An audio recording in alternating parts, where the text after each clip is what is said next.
So, what did you think of your gaming experience, Alex? My gaming experience is probably, I don't know, not average in terms of what other people are. I don't get the same satisfaction or enjoyment out of games, to be honest. I can pretty much take it or leave it. Yeah. So the reward incentive for me is not a great draw.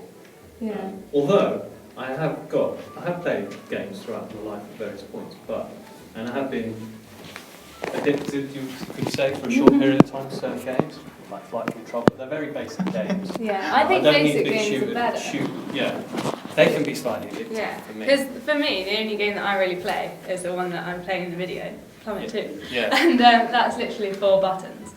And I find it so addictive. Would you say the reason for that is because you can pick it up quickly, it's you can easy pick it to up play, quickly. You don't need to spend hours working out the nuances of the game, like the more complicated Definitely. games? And because of that, I think you get the rewards much more quickly. Yeah. Like on the game, you unlock like new characters that you can play as that have like different outfits and stuff. Yeah. So yeah, I think you get the rewards more quickly because it's so simple to pick up. So I think that's why that's maybe more addictive than. But you could quite easily stop complex playing that games. without much of a... Yeah, like I'd forgotten about it for ages. Yeah. What about you, Eric? well, my gaming experience is very different from yours. My definition of game is obviously a bit more complicated, a bit more hard than like what you two have felt. And you do need to learn more in order to play and properly enjoy those games. But the reward, I think, is much bigger than Plummet 2, for example, because... But the rewards are so hard to get though, aren't they? So maybe fewer people would be inclined to take part in a game like that. For me, I don't have the time to dedicate X number of hours to a game Yeah. to get to that point. And Whereas you, Eric, might have that time.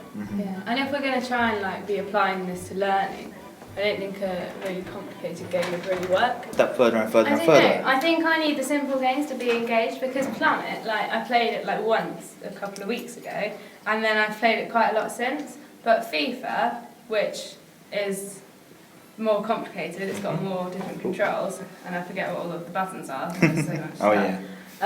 I played that once a couple of weeks ago and haven't played it at all since, or like 1 to 2. And I think that's the same with education. I mean, kids, when they're in primary school, they learn 1 plus 2. But then, as they get older, they learn about multiplication and algebra and etc. etc. So I think the stage is the same. Math, there are stages where like certain age kids will learn this and older people will learn that.